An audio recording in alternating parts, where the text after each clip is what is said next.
Interview Show. And here's your host, the Queen of Mean, Priestess, Kevin. Hello, everybody. Today we're here on Positive Things. We're going to be interviewing Prowler, local metal band here in Myrtle Beach, South Carolina. They're awesome. I've never quite heard anything like them before because they do have their own unique style, their own unique way of writing, and their vibe is just great. Like, it gives off this awesome good vibe. First, I want to bring in Jack Summerwall. Jack? How do you think? So, how you doing today? I'm doing great. Wonderful, wonderful. When did you first start playing music? I started at 10. Age of 10? Yeah. Wow. All right. So you have a few years experience. Oh, yeah. What were your earlier in musical influence? The earliest one, I have to say, would be Stevie Wonder, or, you know, I got the Who with Keith Moon, a lot of Motown and different types of things that I really liked that I heard early. Those are my influences coming in, the music, with the vibe. No, not really. It's quite diverse. So, have you always studied different styles of music in playing, or just metal, or how does that work? No, I started with metal, and then I started, you know, different types, different, you know, what's this guy doing, what's Stevie Wonder doing, what's, you know, a lot of the bands I like. Just by the music alone, I wanted to play like them. I wanted to be them, whether it be, you know, the Who, the Motley Crue, a lot of the old Motown bands. Yeah, I liked it, but basically once I saw Tommy Lee and all the women and everything that he did, that's when I wanted to get into that type of music. No. That makes sense.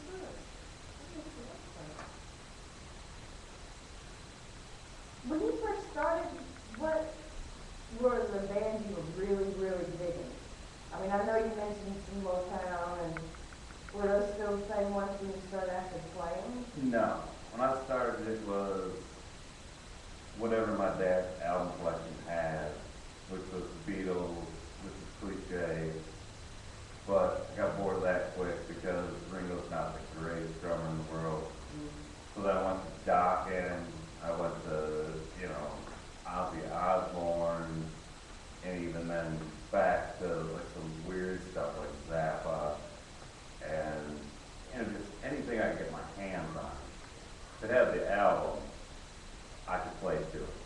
And I could figure it out. That's cool. That's like, it's so awesome. I mean, not everybody studies such a diverse, you know, kind of musical styles like that. A lot of people just study like maybe one or two and get them into their. Oh, the weirder the better. That's what I like. The weirder, the more it makes me play, the more it makes me a better person on the drums, the more I can learn, the better you're going to be, is how I thought. And, you know, it worked out the best. Oh, wait. Now, are there any particular musicians whose names might try to be coming off of your tongue? I think Stevie Wonder is the one that's going to surprise most. Really? That I love Stevie Wonder. I listen to it around the house. I think Songs in the Key of Life, Intervisions, and Talking Book are three of the greatest albums ever written. And a lot of people that don't know me personally, I've never been in my house and seen the album up on the wall, would not know that that's my love and that's, you know, one of my favorite things in life. Is someone that can compose great music all by himself. And who happens to be blind at the top of that. Right. You know, it's just one of those things that just amazes me. And it still does. Yeah, I mean, that's amazing. I agree with you. And that has nothing to do with metal, which is another weird thing. So, when did you first really start listening to metal? It was my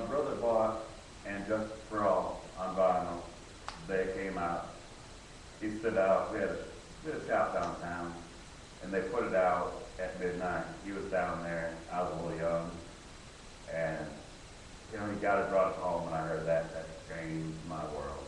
What year was I think that, I want to say 89, 90, somewhere in there, in my memory.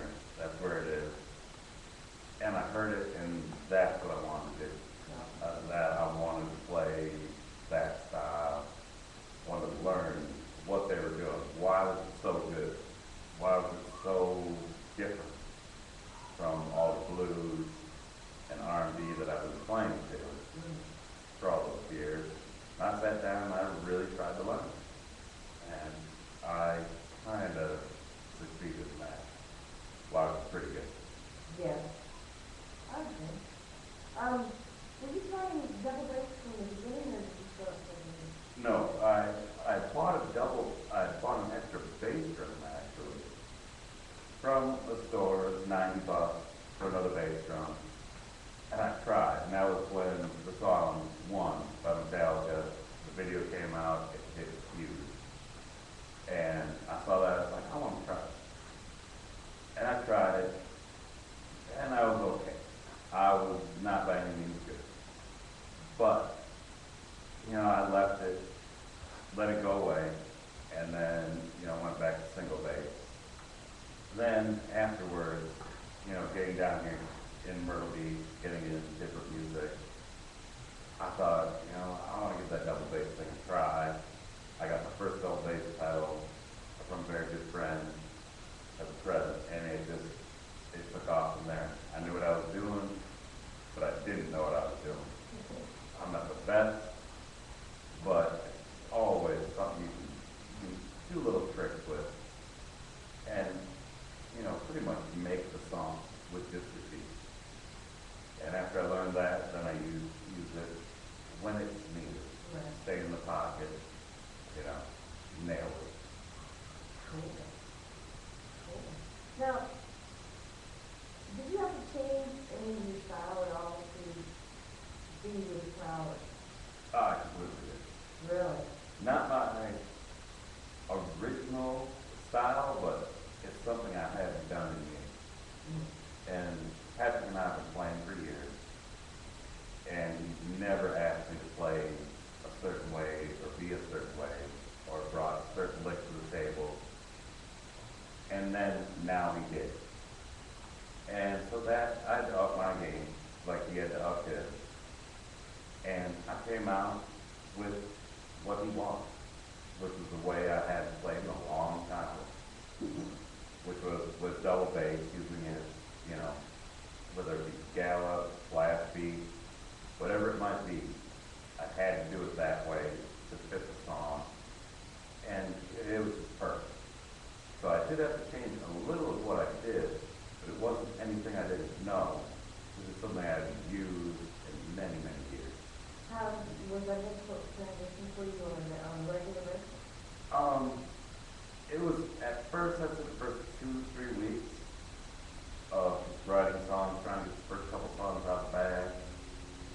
It was tough. You know, I didn't change what I was doing. And after that, you know, it all came back to me, and it was great. And I, you know, still learning. I still, you know, have a long way to go to be the big boy. Well, you know, that's interesting, and I like that you say you still learning, because, you know, we learn every day, and practice makes perfect, like I said, and I think you guys are doing awesome right now, and I can't wait to see you play this. I'm curious, do you have any pre-show rituals that you personally go through? Oh, I do. One, it's kind of embarrassing, and actually probably no one even in the band knows I do it. Oh. Or even out of the band knows I do it. All right, everybody, get ready. And That's it's, secret.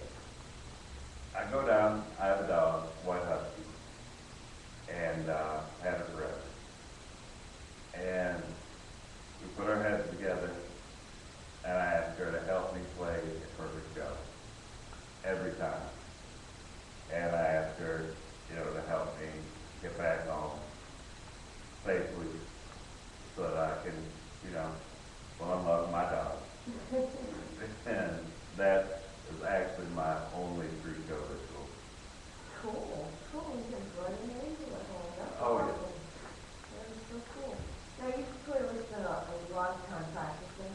Now, do you still practice alone, or do you practice only with the full band?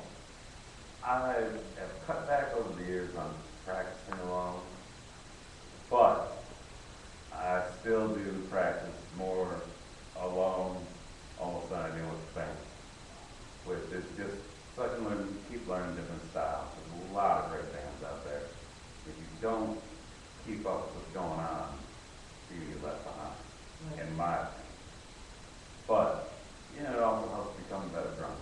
You know, playing along with guys that are better than you, which to me there's a lot of them, and, you know, you just become a better drummer just from practicing, keeping up with what's going on. Wow. You're very well. You do have your own style. If you went for a week without playing, how would that affect you? Probably go insane at the house, first of all. Can't stay away from the drums. I don't like not playing. And yeah, it would affect me at a show tremendously. My stamina would be down. I'd be off completely. It wouldn't feel the same if me and the boys can get at least one practice a week. And when that happens, which is not very often, you can tell it. I mean, it huffing and puffing after a few songs, and just the stamina goes down. It really, there's a difference. Yes. Yeah. Wow. Well, thank you very much for that. Can you hang out with us? Oh, yeah. That is Jack some luck. And now we've got Sean Brooks. Sean. Woo! Good. Welcome to the show, Sean. When did you first start playing music? Music, honestly, I have to say I was probably about 8 in grade school. They made us all learn how to play the recorder. Not the best instrument, but it taught me to read music, it taught me about rhythm, tempo, and that kind of thing. So I'm glad it happened. I'm glad I did that. It still helps me today. You went to your recruiter? That's interesting. Went to a few, after that, took a few years of violin, actually. And I was about, I think, 10 and 11, we'll say. Did that for 2 years. Then, that's what I lived in a different state than I moved here, and the school here didn't offer much in the way of music besides your traditional band with brass instruments. And, yeah, picked up guitar about 2 years after that. Kind of hanging out with musicians here. That's cool. Oh man, he's very diverse in the different musical instrument areas. That's cool. What were your earliest influences in music? As far as when I was a kid growing up, my dad actually played in bands. He played guitar, he played bass, so I've heard him playing a lot around the house, you know, Doobie Brothers, the Beatles, that kind of stuff. So that was kind of what first put it in my head and gave me some interest, listening to what he listened to or what him and my mom both listened to. They were both classic rock bands, of course. So that was some of the first earliest bands. The first band I'd say that really caught my attention was probably Aerosmith when I was a kid. Oh. So, and yeah, I still have a soft spot for it today. Yeah. Do you study different styles of music or just mainly metal? Well, metal's definitely my main thing. Ever since I discovered it, I mean, it's always been my main style of music I listen to. I mean, you go through my CD collection and see that. But I'll listen to just about anything, really. I mean, I've got a pretty broad taste. I don't get turned off on any particular kind of music just because it's this genre or that genre. It's so personal. I'll give anything to listen to a band. Oh, that's good. Open mind. That's awesome. Okay, when you first started playing music, what bands were you really in? When I first started playing guitar, like in the band setting, I'd have to say the first big band that I was really trying to emulate was, I'd definitely say Metallica early on. I mean, me and everybody else, I think. But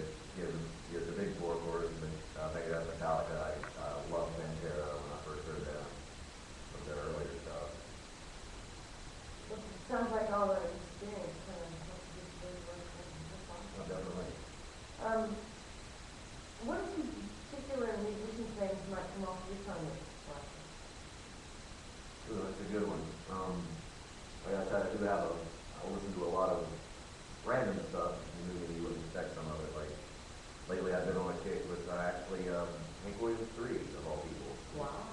Very traditional sounding country. And I don't know, there's something about him I kind of like. Listen to a lot of, not quite metal, but kind of hard punk bands. I like that. Even a little bit of ska type or rockabilly bands. And most people wouldn't guess that one out of it, just based on that. No, probably not. Yeah. Probably not. What year did you first start listening to metal? The first metal I really heard that caught me was, I'd have to say, late 80s, probably 88, 89. And my dad kind of randomly brought home Paranoid by Black Sabbath. He found somewhere. That was my first real metal record I heard with him. I remember the first time he put it in play, and I was like, well, what's that? And it caught my attention. Also, one of the reasons I chose bass. It was one of the first bands that the bass really jumped out at me, made me notice as a kid. Oh, okay. That's interesting. That's cool. Wow. Did you change your style to enter into crowd? Prowler? Yeah. I wouldn't say change my style. Like when I was first learning to play, and when I first picked up bass, started learning, covers and learning how to play. I started actually with more of the classic metal, thrash metal genre. That's what I was learning to play on. And my actual first band I was ever in was a similar style as that. And then just every band I've been in since was a little bit different, more modern metal, even progressive metal. And so this is kind of a way for me, it made me go back to where I started. And I'd always said I wanted to be in, a thrash band, a classical band, or a classic metal band, I should say. Oh, okay. So for me, it was as soon as I kind of heard what these guys were up to, like, oh, I got to do that. So you're kind of like addicted in the rock right now. Do you have any pre-show rituals? You want to share? Not really so much. I do catch myself anytime before a show, after I get set up, after everybody's set up, after we tune. I do like to just walk to the back of the room, kind of get a feel for it, see it from that point of view for a minute, and go back up. But wouldn't say much of rituals. I don't know. I like to get a feel for the room like that. Okay. And how does that affect your music if you don't get to do that? Well, there's been plenty of times I did, and I wouldn't say it really affects it all. It's just for me, it's more of a comfort thing. I like to see the room from the crowd perspective, from the audience perspective, see where we're at, Right. and then let me know where I need to be at. All right. Well, good. Now, you clearly spend a lot of time practicing, and we would like to know, do you practice alone, or only with the band, or both? Probably a bad thing, but lately it's mostly in the band setting. I've been slacking on my practice at home, but and again, on the average week, I practice about 3 nights a week with full bands. I do get plenty of keep the rust off of me. Okay. That's cool. You just didn't have a unique style, and if you went a whole week without playing, would you notice it, and how would that affect you? Oh, you notice it. Yeah, it's happened before actually. We've had slow weeks, and the way it works out, we wouldn't get our practices in, and when we get back to practice, I can feel the difference. I mean, burning in the arms, it's bad. Every couple of days I need to play, or else the rust will start coming in too sharp. All right. Well, that's like the other two so far. Yeah, it affects everybody if you don't. Definitely Right. does. Yeah. All right. Well, thank you, Sean, having you hang out here. You're welcome. Patrick, would you like to ask you to come in and join us?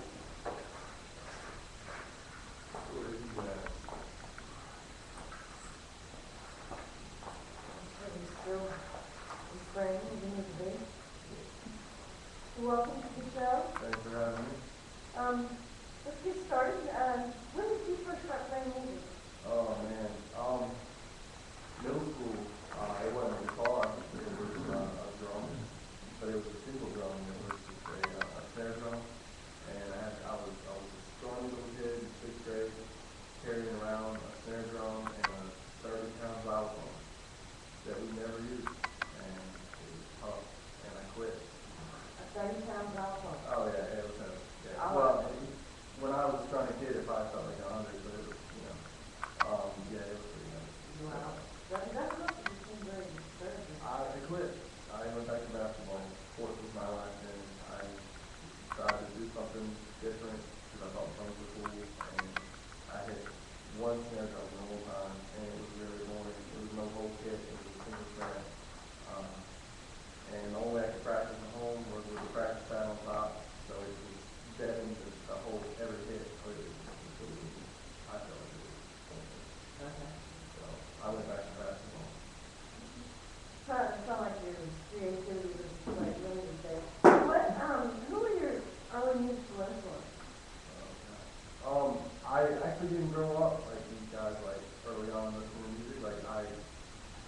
when I was growing up, it was always sports and being outside and doing things like that, building sports and everything, and, in the neighborhood and stuff. And I knew everything about music because I listened to it all the time, but I never played it. I never thought about playing it. I was always an artist. I was always drawing and doing art and stuff. Going to summer camp for art and everything. Music thing really did hit me probably until late middle school, early high school. But every time, like, I got in the car, my mom would go somewhere when I was a kid, like, whatever was on the radio, like, I knew it. You know, and I just had a great memory, and everything I listened to was kind of like fun and just so drawn up. And so my musical influence was just all over the place. I didn't get a guitar until I was like 16, so, yeah, I was sorry that I listened to music that for a long time. So. That's interesting because, you know, music is a different type of art. Actually, yeah, it is just another form of art. Did you study different styles of music or only metal? When I first started playing, I studied whatever I could play, which was nothing. You first pick a guitar and you gotta know, you know, drums, anything. It's hard. My fingers didn't want to do the walking. I had to set them. I had to go through that whole vision process to get my fingers to go to the B, to the G, to the C, and or the F killed me. I couldn't do the F for a couple weeks. My fingers were just not meant for guitar. I spent hours playing when I first got my guitar. I dropped basketball. All my friends were playing. I was gonna start playing guitar. And my fingers bled. I played so much because I didn't have the talent to go up. It took me. It was a hard road for me. One because I'm left-handed, and all my friends wanted to get me on a right-handed guitar because there was so much more selection. And the left-handed guitar was really rare, hard to find. And I ended up getting F-phone strap body copies. And I was able to learn how to play faster, obviously, because it was more natural for me to be left-handed to play left-handed guitar.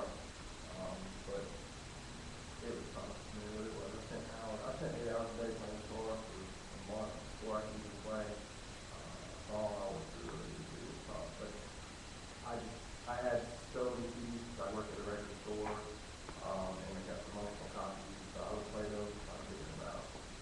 I didn't have any DVD and all that stuff, so I wasn't exposed to that side of it yet. So when you first started playing, what bands did you go to? Well, when I went to my friends' houses and they had MTV and they had that stuff, the drug years were in, you know, and it was huge. And I had grown up on all the metal stuff too. I heard it, you know, I remember the first time the doctor cut the video for one. You know, they were never going to do a video, and then you got them and like this black and white video, they're just sitting around and they're just thrashing away, and it was just so awesome. And that was huge for me. I was all of it. To be able to see a band like that come in and do something like that and just blow everybody away with the intensity I saw, and the fact that it had that whole big metaphor of the war and the guy being almost like a paraplegic in the hospital, just wanting to die. That was really strong emotionally. And I think that grabbed it a lot. But the drug use was huge. I mean, you know, the bottle was breaking huge. Smashing Pumpkins were coming out, and Sonic Dream. And that was, I think, you know, that was probably the first band, and it's crazy to tell, that was probably the first band for me that I said, wow, these guys are really different than anything I ever heard. Was really supporting that new voice, and their style as a girl bass player, and just the dual guitars, but they weren't playing good harmony, they were playing, I can't really describe it, songwriting was really intense and really emotional, and that whole grunge era was so, they were writing about what they felt, you know, so different, and I think that grabbed a hold of me big, and then I started learning how to play, you know, guitar, and now singing, sound guarding, all, so that drug year was huge for me. That's really what it was the most when I got to play. And then, I wasn't good enough to play metal. I wasn't good enough to play metal for years. I never even thought about playing metal, so I couldn't play it. So I was playing the basic stuff that I could. Like, I find it interesting that even though the three of you share, like, some of the same influences, that really you have very diverse influences right from the get-go. I mean, that's just awesome. So, who are some famous musical names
combine the being the lead vocalist and Well, for a while, like I said, when they first asked me to sing and play, it was because everybody else was too sick to do it. They didn't want to do it, they were scared, and nobody wanted to own up.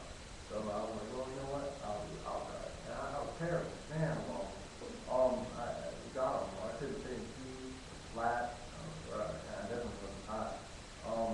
Never high, I was always flat, but I had key, it was bad. Tonality was never there. So I started looking at books, and I went to bars and I was looking bars and books on how to sing, and learn some more exercises and stuff. But I was mad. I used to sit home for hours and try to play along and sing some of the CDs, just to gain experience when I wasn't having band practice with other bands. So it took me. I didn't. I couldn't sing at all. I don't even know how to sing now because I was pissing myself.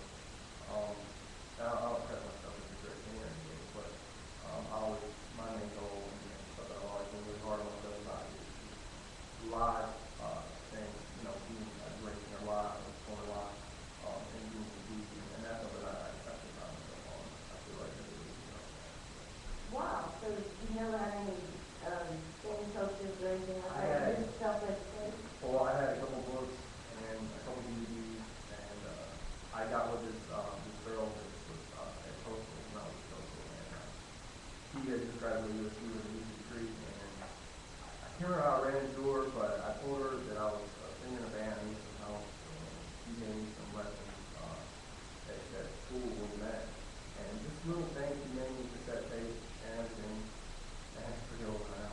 And I still have that tape actually, and she gave me these warm-up exercises, when I use my diaphragm instead of my throat, which is a big main no-no instinct.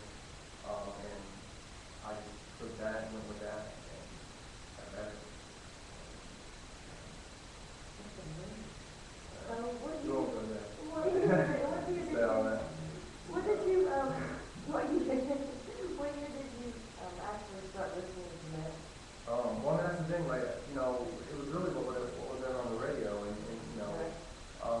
when I did get a car, and I had my own personal freedom, then I had a lot of those CDs. I was working at the record store. A couple of the record store guys were really metalheads, and they were listening to like Morbid Angel, and Slayer, and I was exposed to a lot of metal that I didn't really get, and I really didn't get metal. I listened to it, I knew about it, but I really didn't get it until I moved to Raleigh. And when I moved to Raleigh and got in the metal scene, and met all these metal guys, and these guys, and I knew these guys, but, he was playing metal before I even really got metal, and so was he. You remember what year it was? No, When you moved to Raleigh? when I moved to Raleigh, it was 2006. We back and I got off tour, and done a bunch of stuff, and the record label was just killing us, with, we making us one, basically got to the puppet, we had had enough to do with it, right? And then I moved back, and everybody was shocked, because I left, one person, came back, another, even Jack was shocked, because I had never done metal, and never had a metal band, and Raleigh got so exposed, and so much people following, and I said, Jack, I'm moving back, and I want to try metal band. And here we are. What, 16 months later, maybe? You never realized you would do that. No, I hadn't heard that. You didn't show me. Because you used to warm up and all that stuff. I think it's funny as shit. So, because that wasn't my, I couldn't do it for it. I had to make fun of it. Well, About myself. everybody's gonna have somebody to follow. Right. What do you do pre-show rituals? Is there anything? Oh, yeah. I got in trouble. You'll always see me with this. It's never cold, it's never hot. It's always room temperature because of the contraction and the vocal cords when you're singing live. And I'll stretch, and I'll go in the band sometimes and I'll warm up with those exercises that you may on tape. With the hook exercise, that's the popular one. So I just kind of condition my body basically, because I really want to do well live. And I feel like the fans deserve it because they get in the theater. I mean, they're out there on a Friday night or Saturday night. They could be doing yeah, so I feel it's my job to give them at least 120% of what I can back for them, show them appreciation for coming out, because it's doing anything for their team to see us, these guys who like to play music and like that, and they came to spend their evening with us, so I really want to give them that. Well, there's that other right, the reason you want to come to you guys, you think you're Thank you. now, you clearly spend a lot of time practicing. If you went a week without practicing, without playing, would that affect you or not? It has. Like we all agree, it has. I think the older you get, the more responsibilities you incur, and things happen, and you don't always get to the practice. But the nice thing is having the CD or CD, you're able to practice along with them, and that's another pre-show ritual that I failed to mention is the week before the show, I'll get together with the CDs at home, and I'll practice along with them, and sing along with them. Not too loud, certainly about it, but to get a feel for what I'm going to be doing that weekend and for that show, and just get my chops back and get warmed up, and then I'm so busy at the shows with the merch and running the sound. Most of the time when we play, there's only so many meetings. And when we go out of town, I actually get to take my guitar and go in the band and play before we go on. But in town, usually that happens. So I have to spend time the day before playing, or I'm just not gonna. Especially when you're playing metal and you're playing stuff that's more technical, and has to be. With a repeat band, everything has to be tight. Because if one person's off, sometimes the fourth member can cover that up. But if Zach gets off or I get off the tongue gets on, it's just a disaster. It's very apparent. So we have to be tight and we have to be on. Each one of us has our own part, and each one of us has the limelight. And we see all three of it, and it's very obvious what we're doing live, and it has to be right on. And it's like a math problem. If any part of it wrong, it's so we have to prepare ourselves.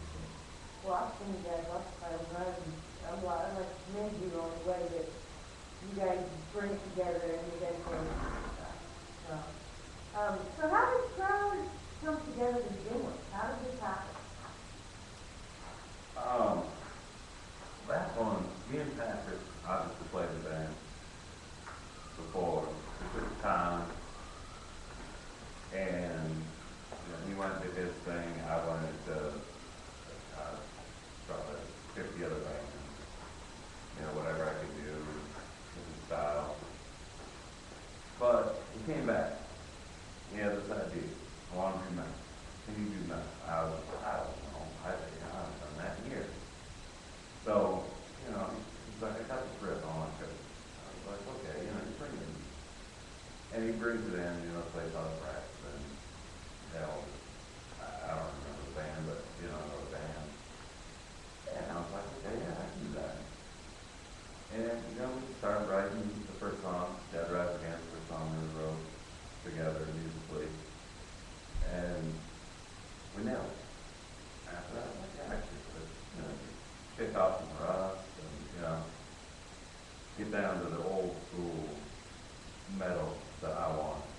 I grew up on that I wanted to play, not really, I don't understand the new school, but I understand the old school metal that I grew up listening to. So we nailed that, and then I'm out searching for the basis, the final piece of the puzzle. The guy we need, the guy that's the guy that's gonna not just be the bassist and just follow everything that he does on guitar or everything that I do on the drums. Got his stuff. And I only need one guy, and that's John Bruce. And found John, asked him, if he'd like to come, listen to what we got going. Only had maybe 1.5 songs at that point. If that. I think that's right. It maybe one. It might have been at probably 13 preliminary stage. Yeah. Yeah. And I'm Sean at a show down at this place called The Basement. It used to be really cool. Now, the place is still there, but it's not, not local music. It's not, doing what it is. So, I asked Sean, I was like, man, you want to do this? And he was like, yeah, come do this, guys got it.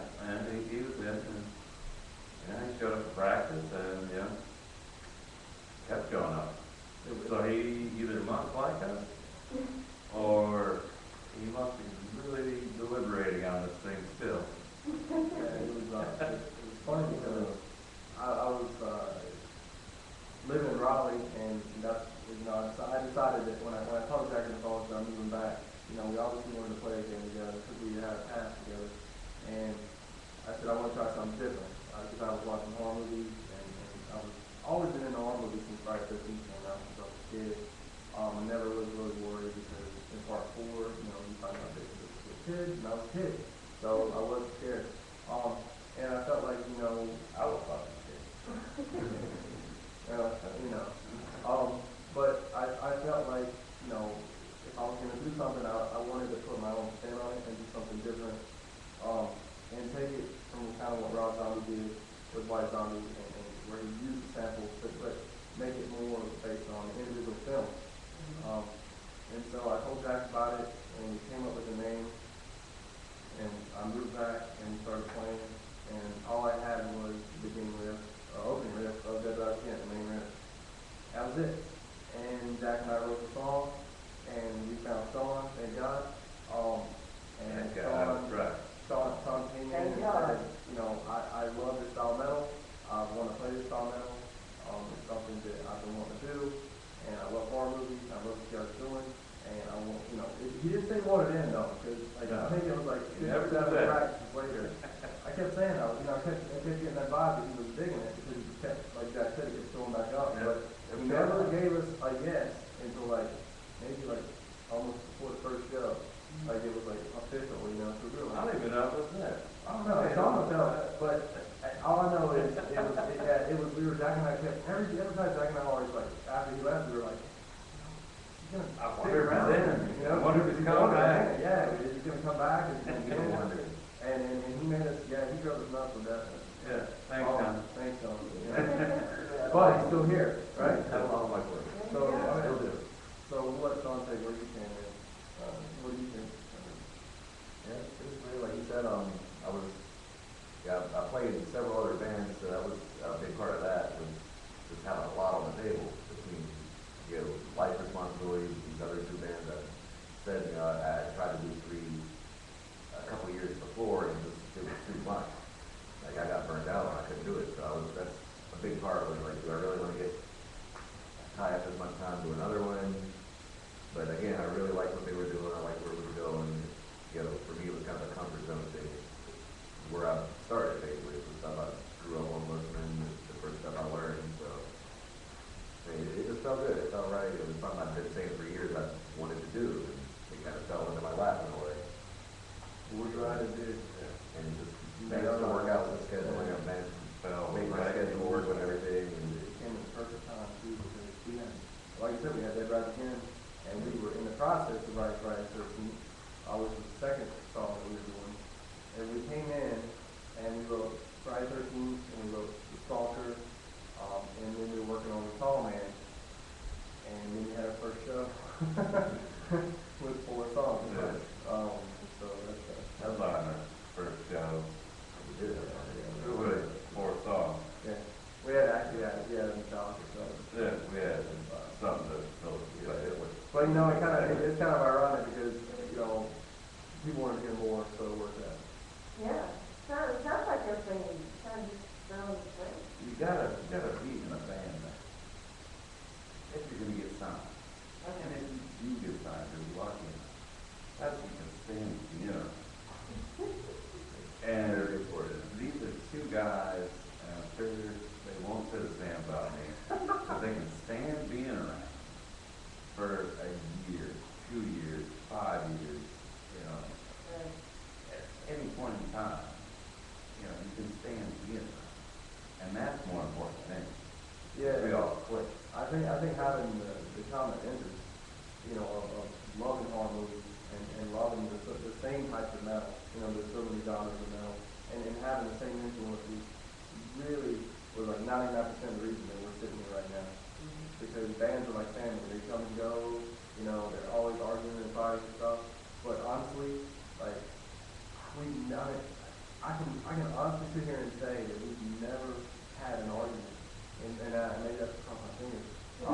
16 months that we've been together, never really had an issue, like, at all.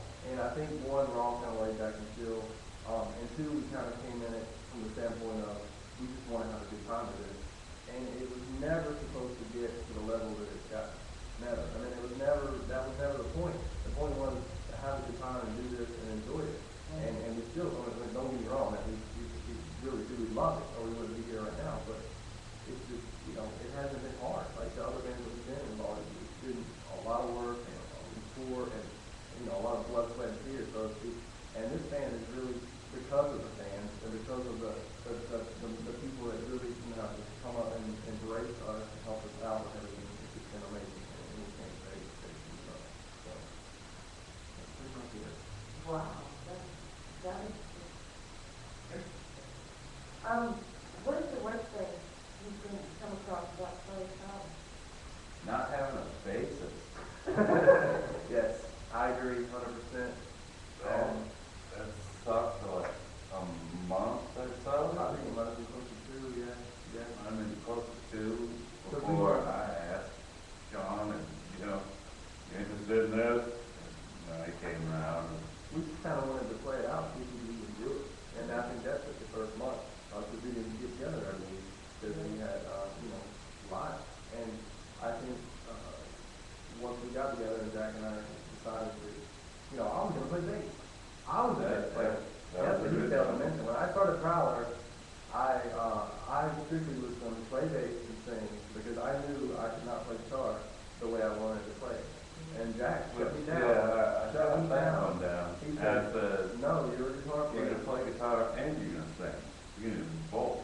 And You do it again. I said, no, there's no way I can never do that. I'm not that good. I'm not good enough. I'm not good enough. And he I don't take no. yeah, he wouldn't let me, live that one. So, Well, I had a lot of people tell me he can do it. I even bought a bass. Yeah. I bought a bass, and thank God for him, because Yeah, because he's not a good bass player.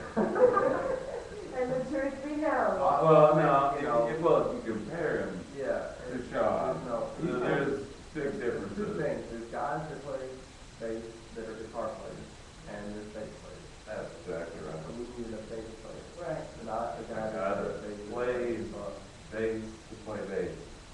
Well, it seems to be working so well. Oh, we for got you it. guys. Got a portable guitar, so Yeah, and really my bass skills are kind of down. Are they? Well, I never heard, so, He sticks with the foot. yeah, the feet, arms, no, that's what I wanted. I touched a bass, or a bass. You might want to go with that. I touched a lot of bass. I think we'll go with that. Okay. Because bass, give me top string all day. I'm there. Cool. But I think we need to bring in our outside man, our man that makes Prowler sound like they do, Okay. which is Mr.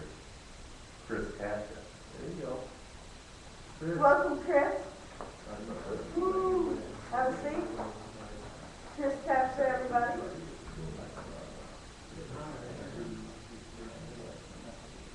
So, what is the best thing you guys have discovered about yourself? The floor is you, Sean. Sean, I'd say you have the just- floor.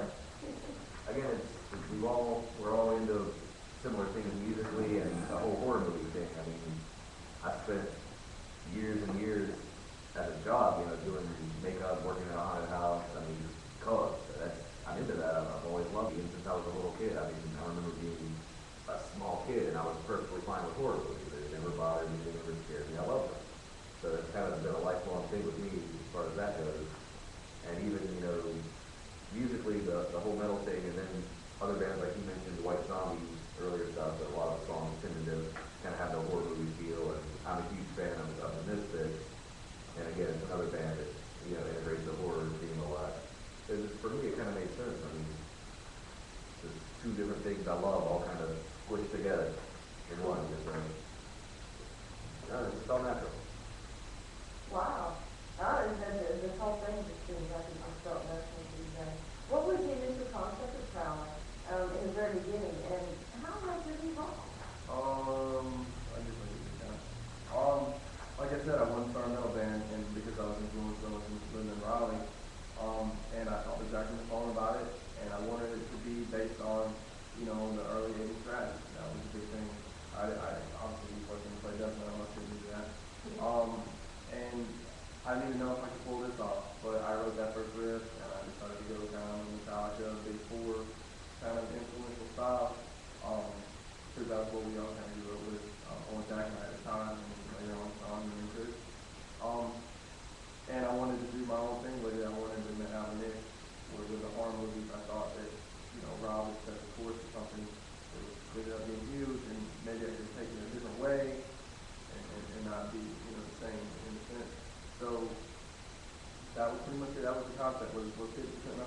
really wanted to take the audience and so it wasn't just like another metal band playing on stage. It was an experience where you heard the samples in the movies, and if you were an aficionado of the movie, and you would be like, oh man, I remember that part, and I love that movie, that was great. Because my main goal with Prowler was really to take people and bring them in to what we were trying to do and share our love for the movie and to them.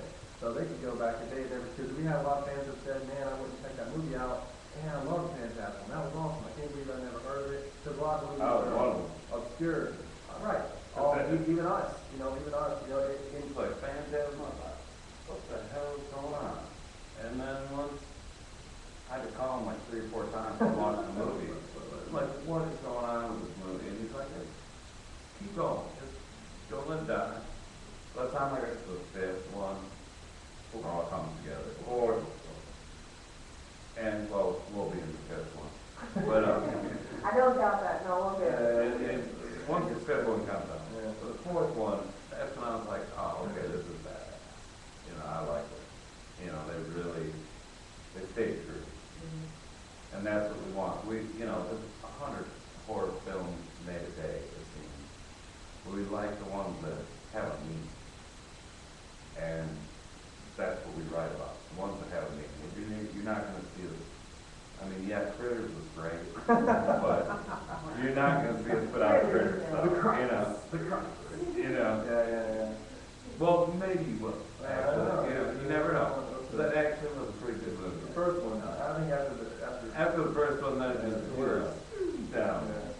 But no offense to who shot that if you're watching. The Christ. Yeah. So what does Prowler actually represent?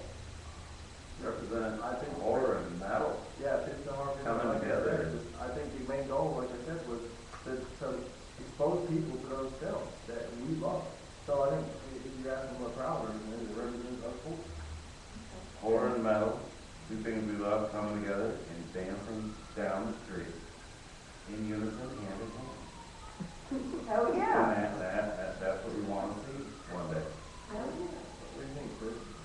Yeah. I think seeing it from an outside perspective, Yeah. an inside perspective. Yeah, from an outside perspective, from what I see, kind of like bringing a whole new perspective to the music community. Something that almost nobody's ever done before.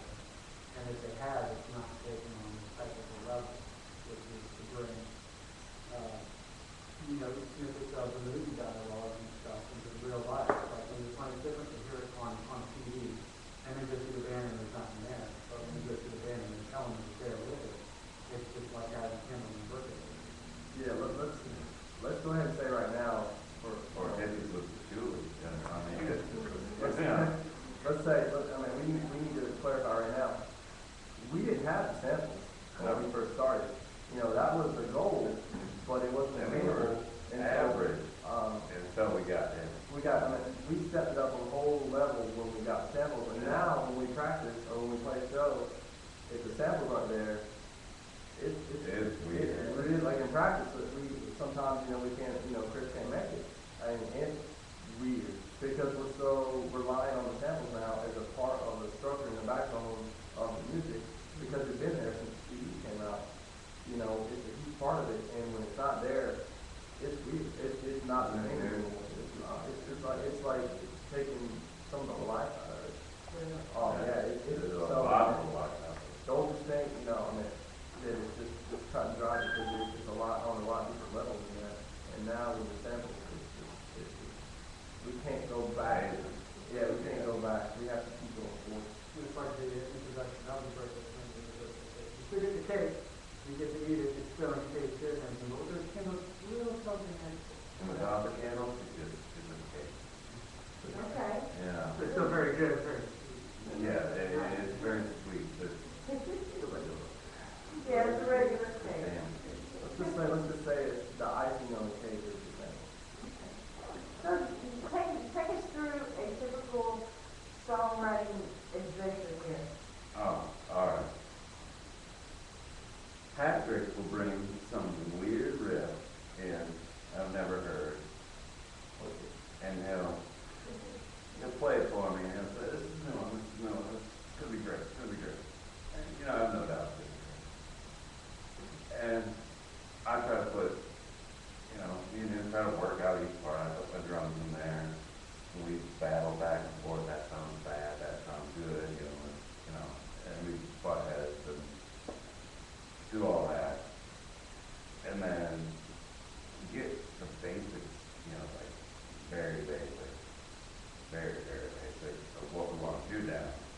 Sean comes in and the shitload of it, killer, the bass, which is foundation, along with myself, really section.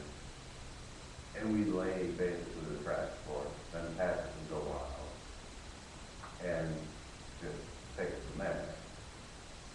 And when we're done actually with the music, he can create the lyrics around it. He always has some coming in, but he always has to change them a little bit because he never knows how I'm going to play.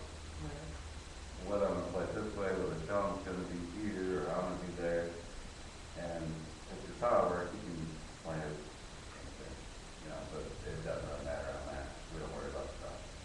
That's how we do it. Well, it's funny because I'll have a guitar player, and if he decides, he plays something that totally doesn't like, wow, that's it. That's what I'm hearing in my head. Then I'll conform and change mine to fit his. So I never really had like a certain set. This is how the song's gonna be. I'll come in with like a main riff, like Dead Rise Again or something. But I'll come in with a main riff, and then I'll throw it to Jack and say, this is what I've got. What can you do with this? This is kind of what I'm hearing. And just the fact that we're on the same page is just mind blowing how well we work together. Because we've all been in bands before, and finding the right people to play with is almost next to impossible. One to get along with and be around, and have the same musical influences and the same styles. That's tough.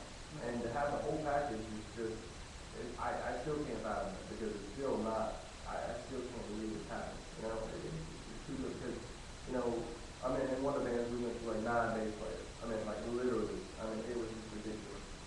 So to have the whole pie down with Chris, to have the puzzle's now complete, and it's hard to believe. But that's the songwriting process. It's never a set thing. And then when Sean comes in, he fills it up. The glass is only half full, and then Sean comes in and fills it up. And then I get with Chris, and we actually get to re-experience the movie again with our love.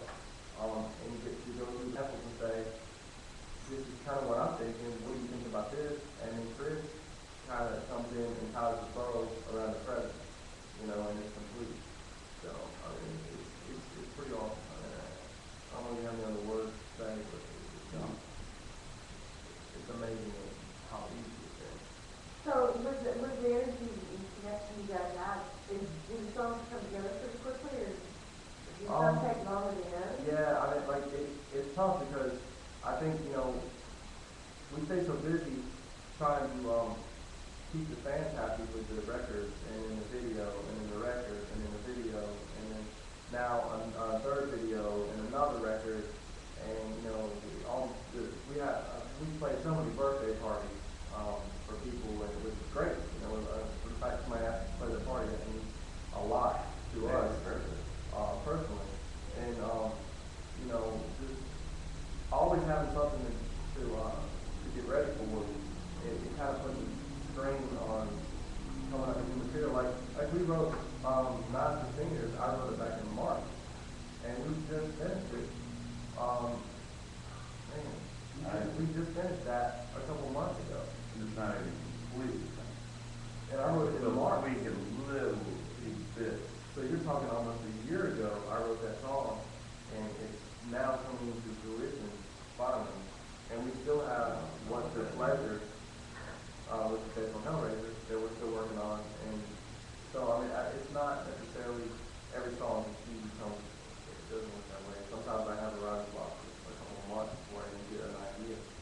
So, but I would say overall, this has been easy to handle. Cool. I can tell when you go to the plane, I can tell when you feel the chemistry. You guys play with such serious and deep energy on parts 1 through 3. And it's almost like you're harnessing the intensity of the live. So was that hard for you guys to muster up? That comes down to Brian County. Yeah, absolutely. Brian makes the mindset. Really? We hit harder on those drums.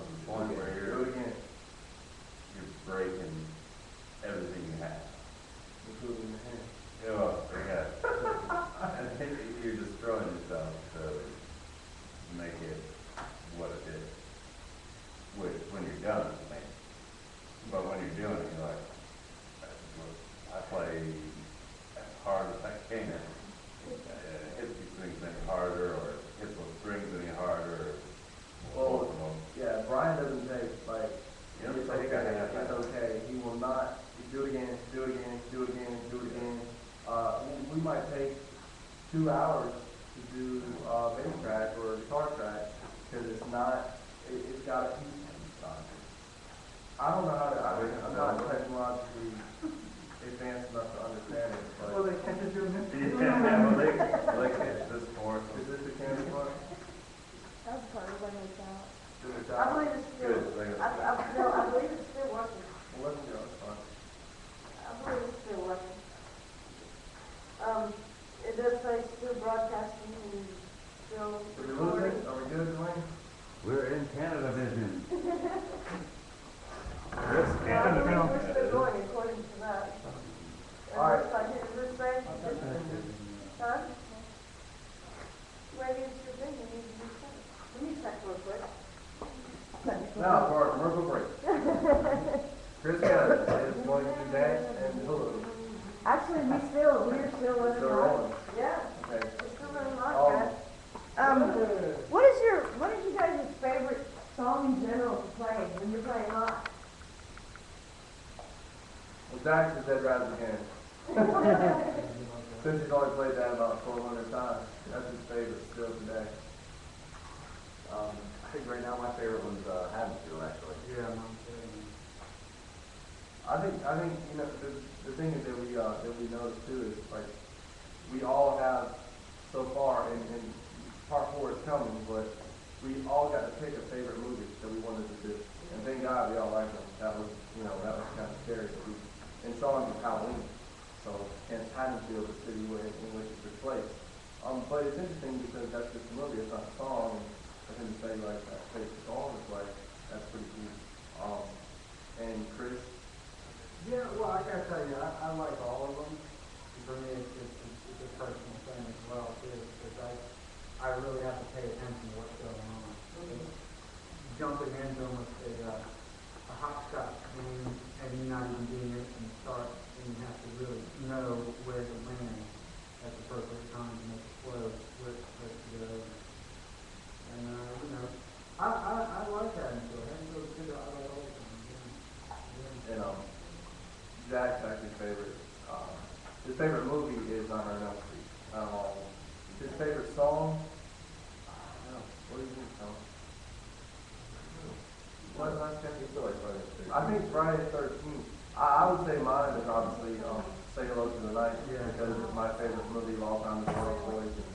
That was my baby. That when I wrote it, that was the one I really spent a lot of time on. 'Cause in that movie, every sample in that movie could be used. There's so many good lines in that movie. We're talking about our favorite song. Mom? We're talking about Dead Rise Again. Well, no. Oh, because- Actually, it's after I understood the movie. It's Hallmark. But Ah. that has nothing to do with what I like playing. Okay. It was the one that me and Patrick spent the least amount of time.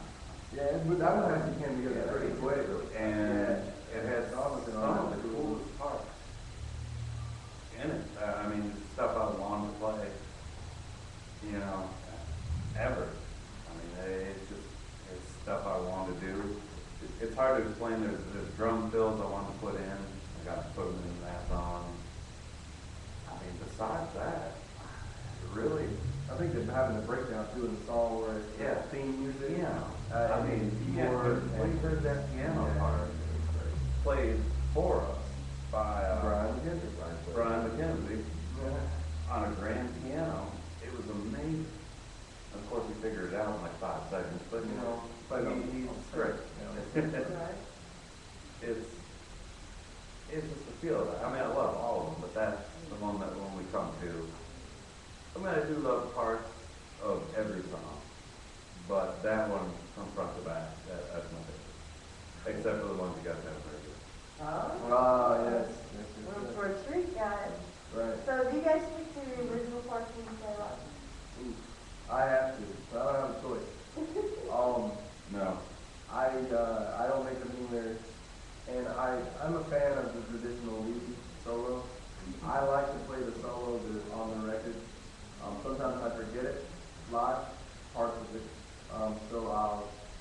way through that tonality, that key that it's in.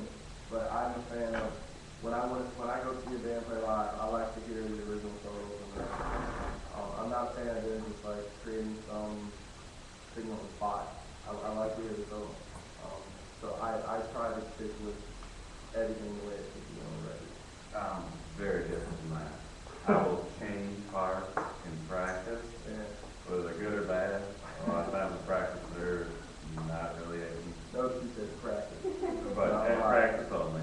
But live, I'll change some parts in Dead Rise Again, just out of trying to make it different live, and you know it always works.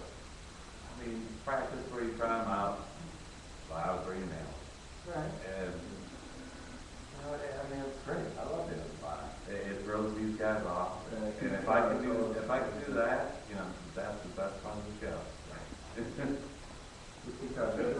He changes his. Yeah, Yeah. Sean will change it up. I know that Sean will change them up. Either he forgets what to play, or he'll change them up. It's always, I don't know, I've always done it, I've done finding different parts, a little bit. It hits me, I'll try it. Either it's gonna work or it's gonna be a disaster. But, That's right. You gotta understand also that if Jack changes something, or if one of them changes something, the way that I have my notes written out for the sample placement, sometimes that'll make me think, oh, something's not good. Sometimes it'll come on between the second and the third kick after the solo, or sometimes it'll come in the middle of riff number 2 after the chorus, or something like that. So if anything greatly, I really put them on the page. I like to do that. I like to give them all a big hug afterwards. Yeah. Thank you. Yeah. No, I think crotch. I think Zach is just entertaining right now, but I think Zach takes it very seriously. I think that he knows that Chris is back there going, okay, here comes Like I said, believe.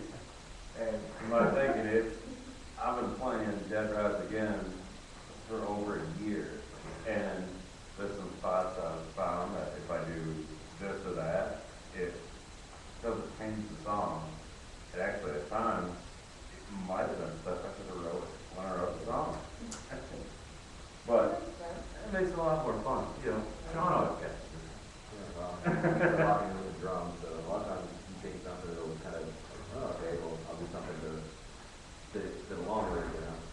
Well, you guys just like just did this whole interview and told us how much in sync you guys are, and I agree that it's really amazing that you guys have been able to come together. It mainly comes from me and my experience as a drummer. And, you know, these guys really just, I mean, it's like moons around, they just gravitate. we're playing catch up. We're always playing catch up. We're always trying to get that as well. They want to know what I'm doing, they want to know what I'm thinking. We And never, they're never right. he's always one Never step right. ahead. Yeah, Always one step always ahead. 2, 3. With Danny, You know, they're better musicians than I am, but I'm tricky, you know. I'm like the raccoon that is, you know, behind your house. I ain't quite catch me, but I'm there. this was You want it. it I'm by- in your trash. You're talking about the one at 5:30 in the morning that you don't know if you saw or not? Yeah, he's Yeah, I'm digging around the panty drawer, and I'm back there, you know. I'm you know. Oh no, the Teddy George on the back. Okay, yeah, never. No. You guys have been working on a video called Stalker, which goes along with your song, and I would like to invite Chris Canada Yeah. and Dwayne King, because Oh, God. Chris Canada and Dwayne King have been working on the video. He's a We don't need to talk a lot of videographer. money. Yeah. So, tell us about the new video that you shot, and of course, it's Stalker, it's for the song Stalker, correct? Part 2, Okay. Stalker's the first track in part 2. It's It's based about nothing, actually. It's based on every horror movie. When I wrote it, when I initially wrote the theme about it, it was based on any slasher film, basically, with a female victim. And then Zach told me about a movie called Prowler, it's a slasher film. It's based on an army situation where a guy goes off to war, comes back, and his girlfriend left him. And then 20 years later, he gets his revenge at the dance where they took place. But I watched that movie, and then I was like, wow, we can do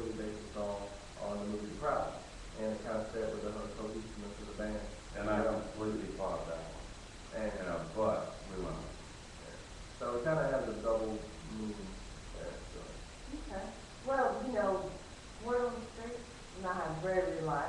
What's the going street you guys? No, I'll talk about it. But word on the street says that you guys have teamed up with other people on the production. Can you tell us a little bit about that? I'm going to hand it over to these guys right here. And over to Mr. Canada. Canada here. Chris Canada with Certificate of Music Culture. This is a great bunch of guys to work with, and we've really been putting a lot of work into this video. And, several hours of filming, several days of filming. The cool thing is that it's really hard to find a band that's dedicated enough to actually go out and do what's required to make a video, because it takes a lot to make a video, and a lot of planning, and just a lot of shooting, and then of course on our end, doing, it's a lot of editing. It's a lot. And I was fortunate enough to work with Dwayne King with Clutching Films, and that's really great. They've done the last two videos, and these guys, I mean, they've talked this whole time about how much they don't argue, and I was sitting over there holding my tongue. Well, we can't give away all our secrets. And it's not like that. It's really not like that. It's actually just them making fun of each other, and it's very, You got to keep it interesting, right? yeah, exactly. But it's also a lot of fun to have some help on making the video as well. Kind of out. Yes, absolutely. God, we'll argue to the end. I mean, I don't really care for Patrick in any way, shape, or form, but I love it, so that's different. He likes what I can do for him. No, you have done nothing for me, but we get along, and that's where you gotta be. I mean, I don't really care for Sean either, but, he's got great ideas, and he's the man, so I gotta put up with him. Tell us about the video, Chris and Dwayne. What have you guys experienced then when you first came together? Was it easy for you two to learn how to work together? Oh, yeah. It is what we do. I've Organize them, have to do it. I've always been a team player. I mean, I've always encouraged, the teamwork and collaboration. I hate it when people try to take something and run with it and call it their own. I think it means that when you have a bunch of people who are very creative and you get them in together in a group, you have a whole, you have a really creative end product, and you have professional output, and that's what we're really going for with this video. We went a I started it, and Patrick fine-tuned my stick figures of what I think it should be. Yeah, we have a And storyboard. then- We actually do a storyboard based on the He video. takes my storyboard and destroys it, which is okay, because, my ideas, they can get a little out there. Which, and they come to say. Then we take it to Chris, Dwayne, and they even more refine.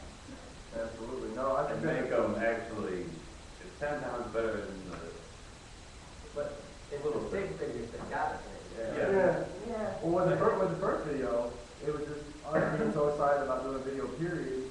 Going to Dwayne and, him being so grateful enough to help us out. And really putting forth the effort. We were just like, we didn't care what it was. We just, let's do zombies in the graveyard. That's all we cared about. Go. And 1, 2, 3. And, it turned out great. And it was strictly, Dwayne doing it. And in the second video, we had a heck of a time finding a location because it was on a dock and we couldn't make any noise. And so we had issues with the police and the noise ordinances. Not like Spain and those guys, but real. Right. Or County Spot. Not Stuart Copeland. And Stuart Copeland thing. They've got enough issues on They their live own. it, go ahead. I wish it was that police that was for his own. But we had a time finding just a couple months to try to find a dock that was suitable for the video. I found, just luck, telling Patrick to stop, so it's like an abandoned house. And it was a great dock. We went on somebody's property and just said, hey. Yeah, we're just gonna shoot a video here. Well, we actually got permission from the people next door, so thank you to the people next door.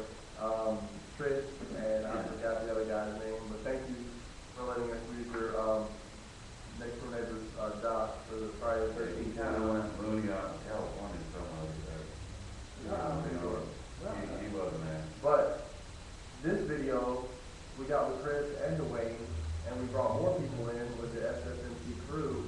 And Chris gave us a couple locations. We used the Boulevard.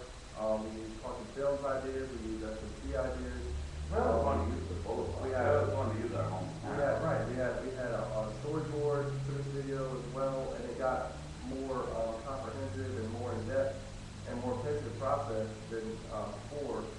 And then we got with Chris and Dwayne on the scene, on the set, and it took it to a whole new level. And they were throwing out ideas that we hadn't thought about, and they were revamping ideas that we had and turning them into better ideas, so to speak. And it just, I can't wait for people to see the evolutionary process from one to now third video. It seems like everybody's learning and having a good time at the same time.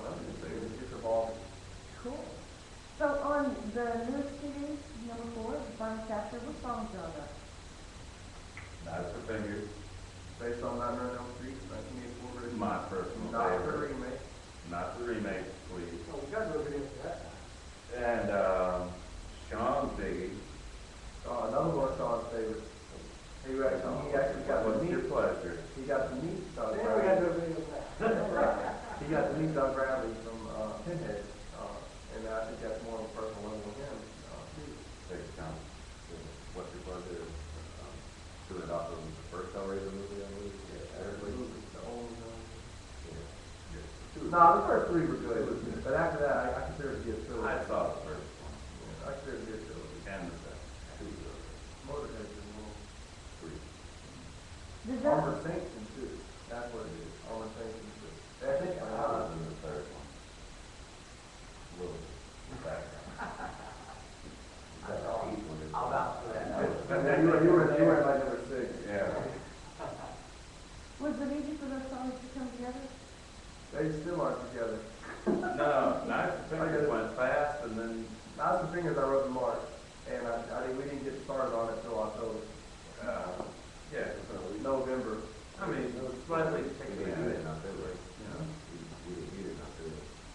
Oh, well, September, July, maybe. Yeah. Okay, I'm off a little bit, but it's been a long 16 months. We collaborated On Knives, yeah. Yeah. And when Chris came in, when did you come in? Around roughly, Halloween? Around that, Chris came in Halloween of 2011, that was huge. and that was huge. That was the first show That was we did. big. That was the part 3 CD release at Butters, and Chris came in and did the samples. That was our first show with samples, and our first time we ever debuted, like Sean said, Knives and Fingers. And probably the best we played it since then. It's nothing without it. We had to do one show without him there, and it was nuts.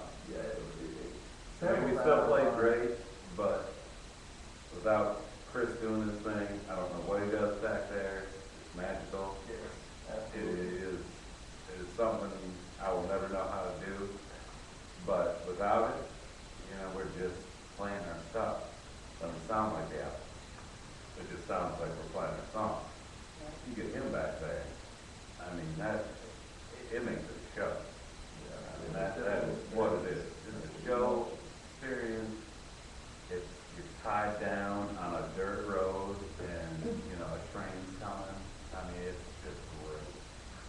It's not over with yet. The production of the whole set is going to be bigger. And I mean, it's going to be. Yeah, we're actually going to be evolving to a stream. We're going to go with the stream, and we're going to take the movies and put them on stream. And when those samples do come in the song, shoot it toward that exact moment in the movie where the sample is. So it's going to give us more of a visual effect as well as an audible effect. It just adds up to sweet. I mean, it just is bad. But that's down the road. We're not going to jump back down. No, we're jumping that. Cool. So why is this new CD called The Final Chapter? Because It's not the final chapter of Prowler, right? Well, I think initially, like the whole idea that I had behind the marketability of the band was to put out, because the I went out and they petitioned to Sean, the original marketability, but Nobody wanted that. after We couldn't sell them. we that, couldn't give them away. no, after that went through the roof. They stole the candy. Yeah, we had. They were big and Belgian. They were. I mean, Sean's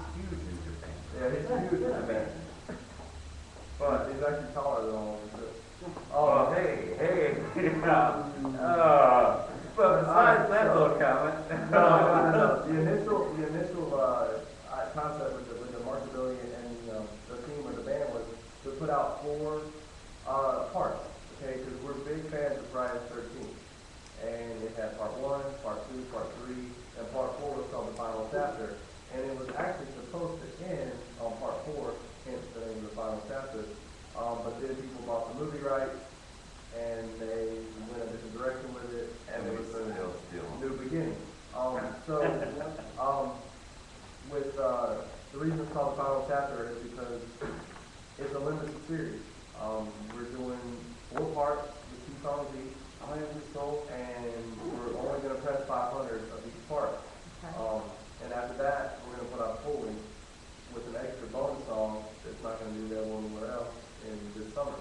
So it was always going to be a 4-part series. And putting out part 1 with 2 songs gave people a reason to come back and want more. And it's been really successful doing the 2 songs for us financially because it costs a lot of money to do each part.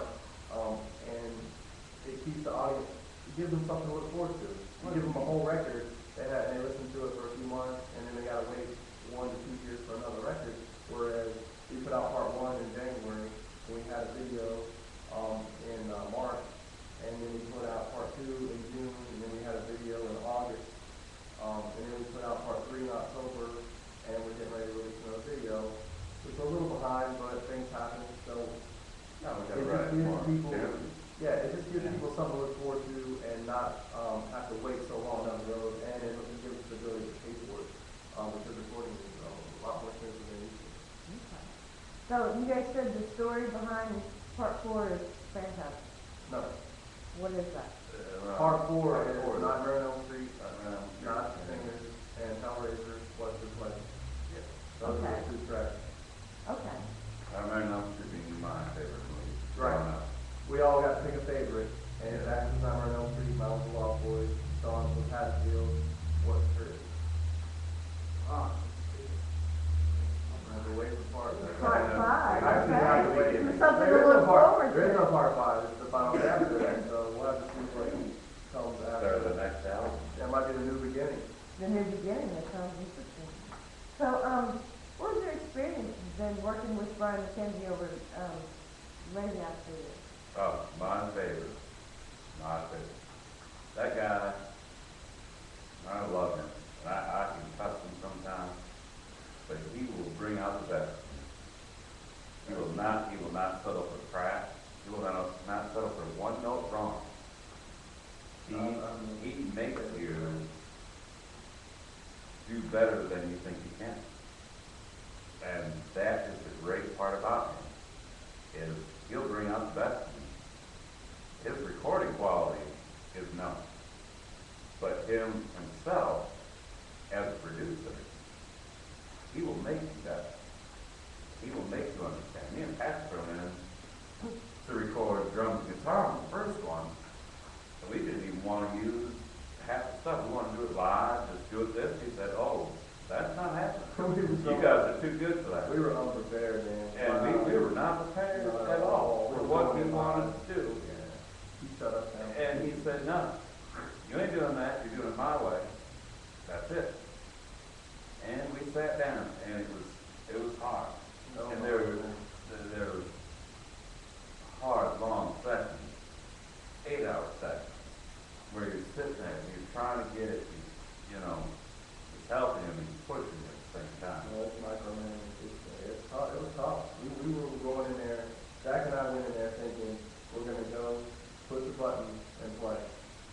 And that was it. We were going to do it live. No, we got a quick track, and we got to do this, and we got to do this. And, oh, no. And so it was hard. And then Friday the 13th was the same thing. We were a little more ready because we had that whole awakening of which we got to do this now. So we were ready. It's not going to let Quick. Yeah. And then Sean came in, and it was difficult for all 3 of us, I think, at the time, because he is, I would say, the best that I've ever worked with. I worked with Brian off and on for 15 years, and there's a reason for it. So now that you guys have been in the studio, what mental preparations do you take before you go into the recording studio itself?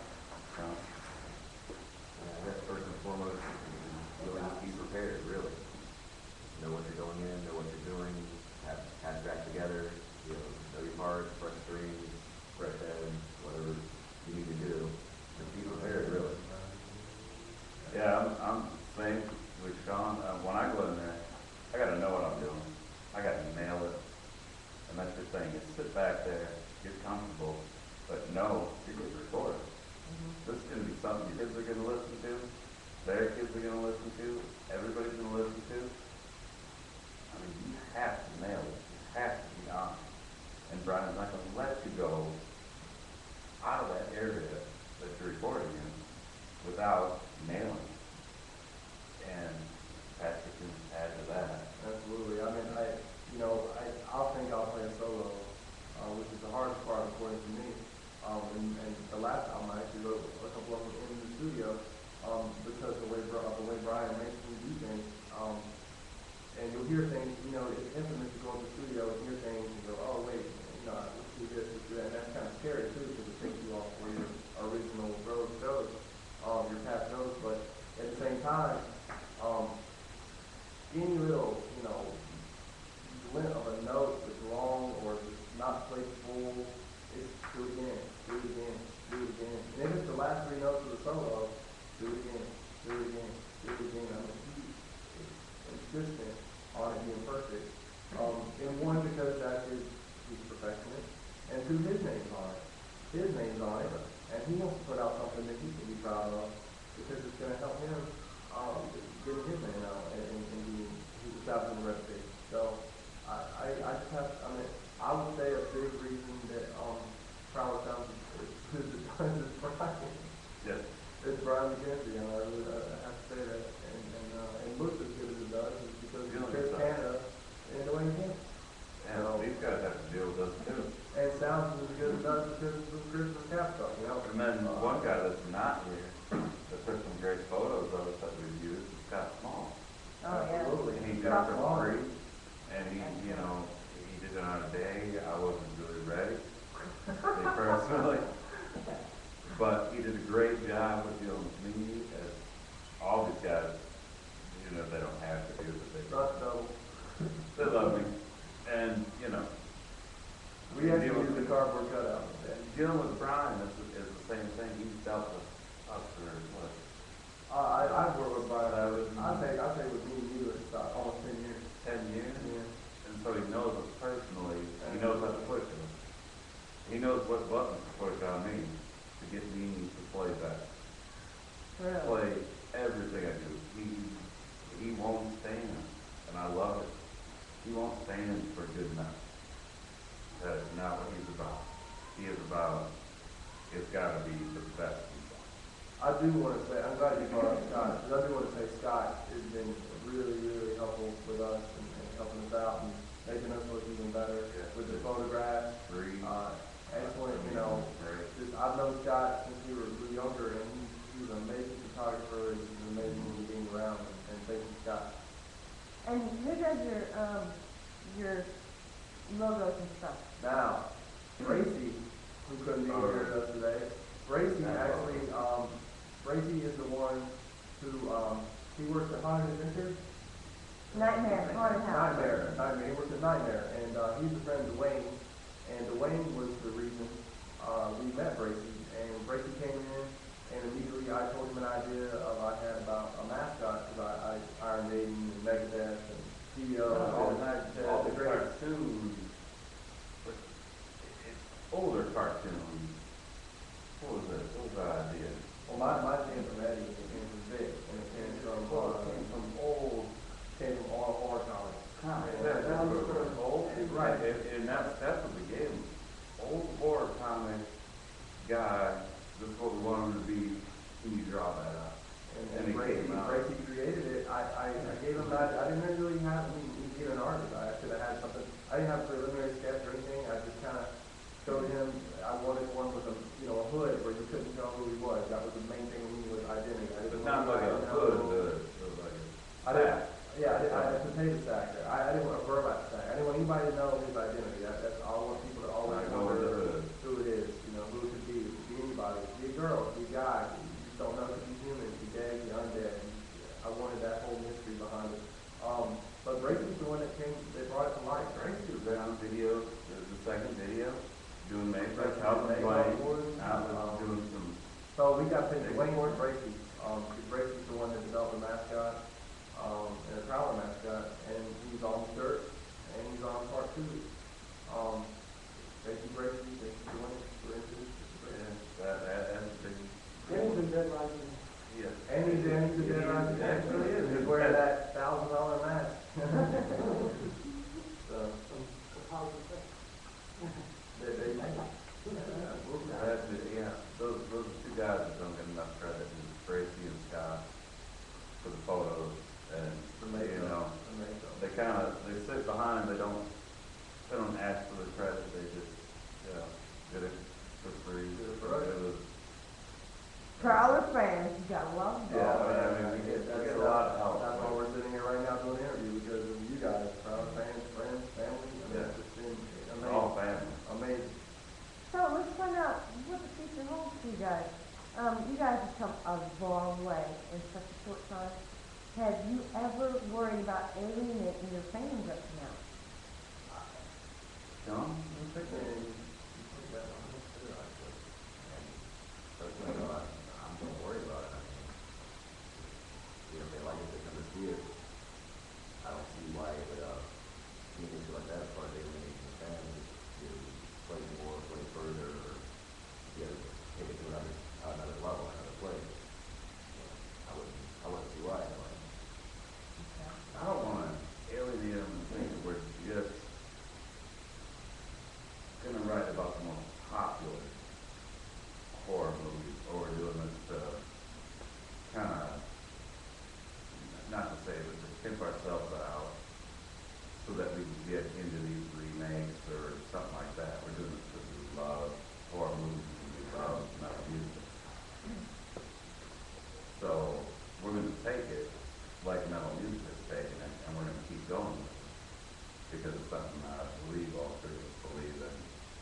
Cool. So, with Mr. Chris behind me.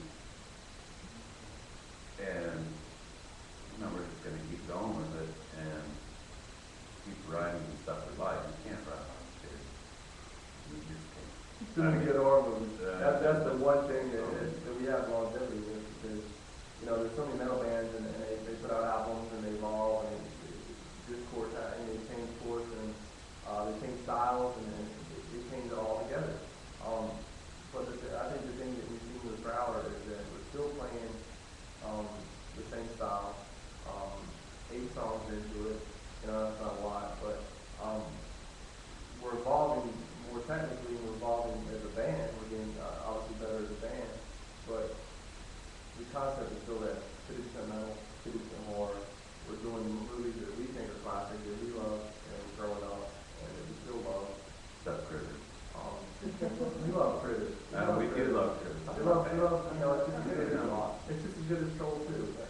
No, Troll 2 is. And Ghoulies.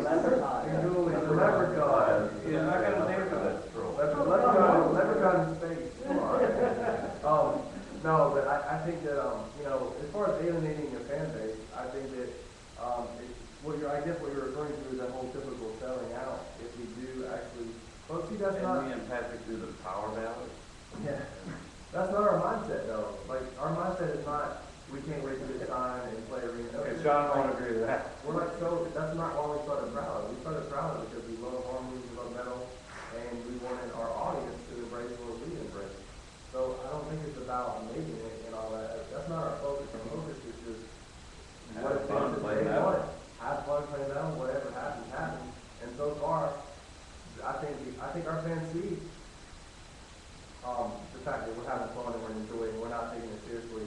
And that We take it very seriously. well, in that sense, we're not looking towards like taking it to that level and being serious and becoming that person. We're just sticking with what works for us and having fun with it, and I think our fans see that, and that's why they want to help us even more and embrace it more, because they feel the same way, you know what I'm saying? So like, they see that we love it, we honestly 100% love it, we're not just doing this fabrication just to make money. Oh, the more. I can speak on that.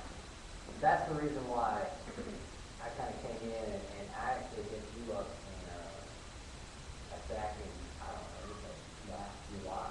And I hadn't seen you since high school. Yeah, and I was like, man, that damn Prowler, you know, and I was coming back here to Myrtle Beach from Fayetteville, and I've been in school for producing and video and all this good stuff, and I was like, man, that damn Prowler, they really, I could look at them and tell that they were really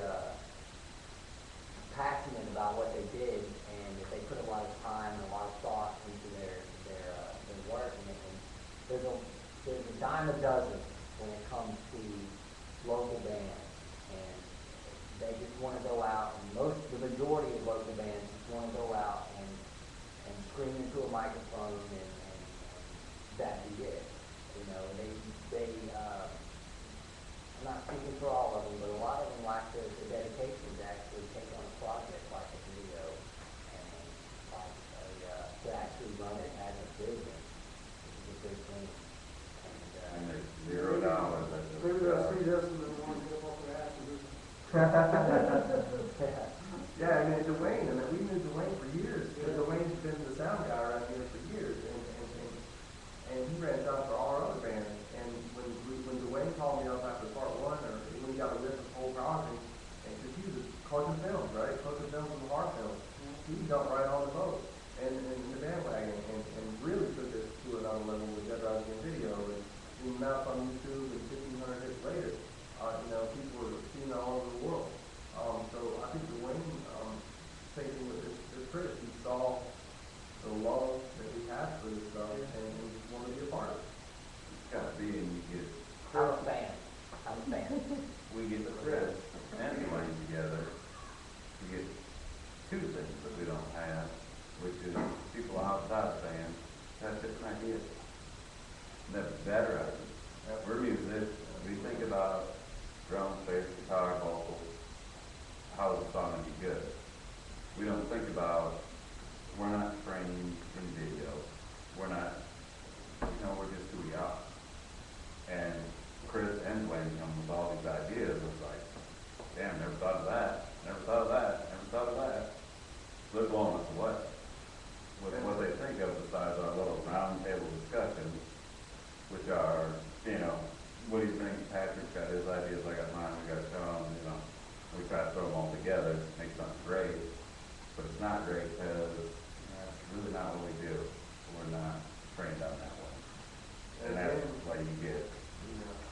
Yeah. And then we had an outside friend, that wanted to be a part of it, and that's where Chris came in.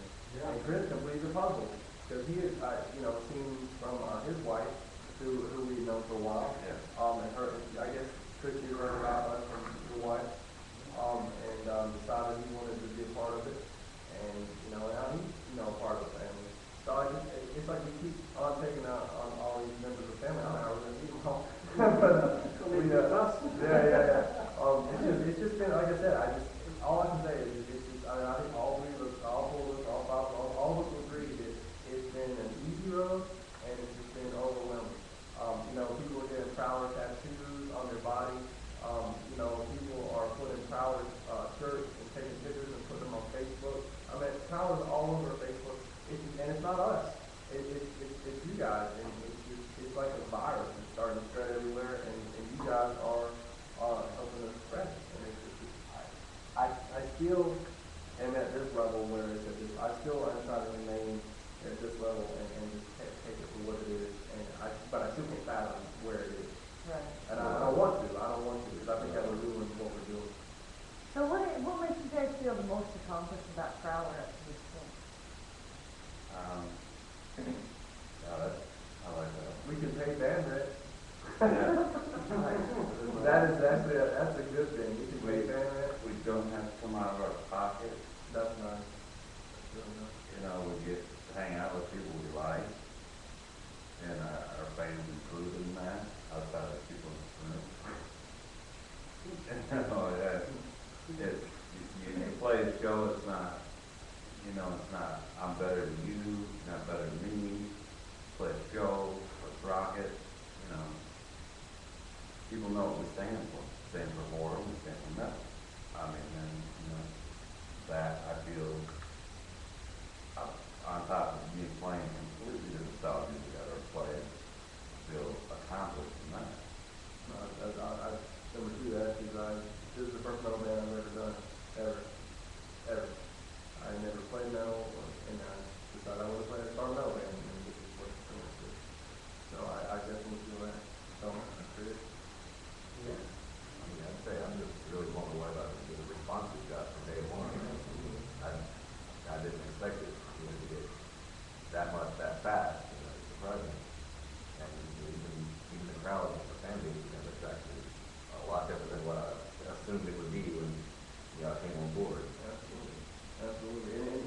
fact that we can put out these CDs because of our fans supporting us, and we can put out these videos because of our fans supporting us, and we can put out this merch and do these things and put these shows together and work with these amazing people.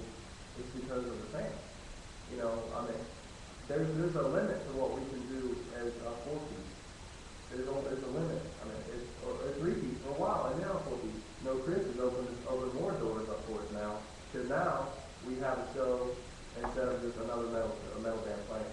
You know, we have an experience now. When you come to a Prowler show, and there are fans that come up to me and say, I don't even listen to metal, but I love you guys, or I like your style, or it's so different because it's not typical metal, but it is typical metal with a twist, and that twist is noir.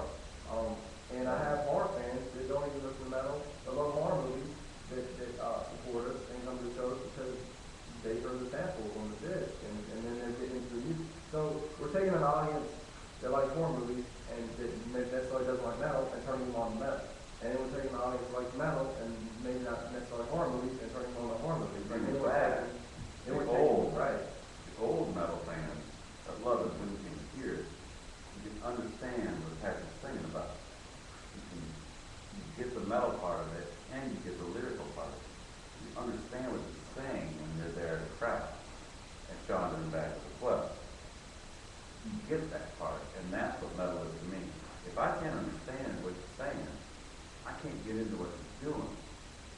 And that's a biggie with me. I can understand what this guy's saying, even though I don't get most of the lyrics right when he's singing in practice. But I can still, once I know the lyrics, I know what he's talking. And if I can get that, and I like it, I'm in. And there's so much imagery in the lyrics, and I don't take credit for that. I give that credit to the movie.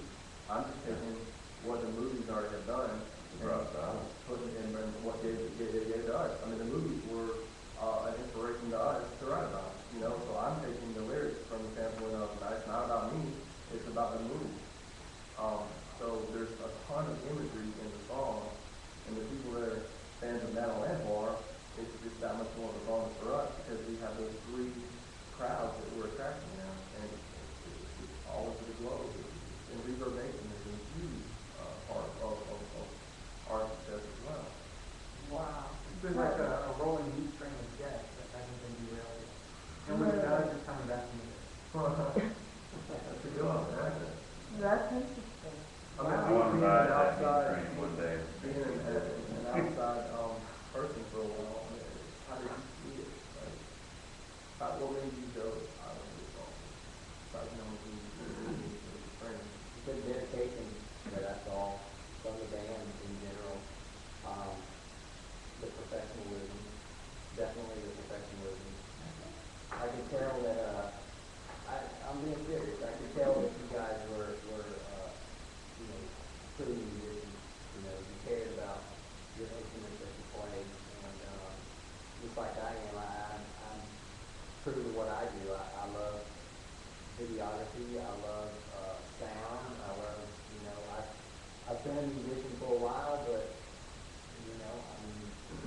my calling is videography, and you guys' calling is music, and I like that about it. I like that about you guys. So, that was pretty much why I stepped in, and I went straight to you. I didn't go to just some random band. I was like, hey, they're interesting, and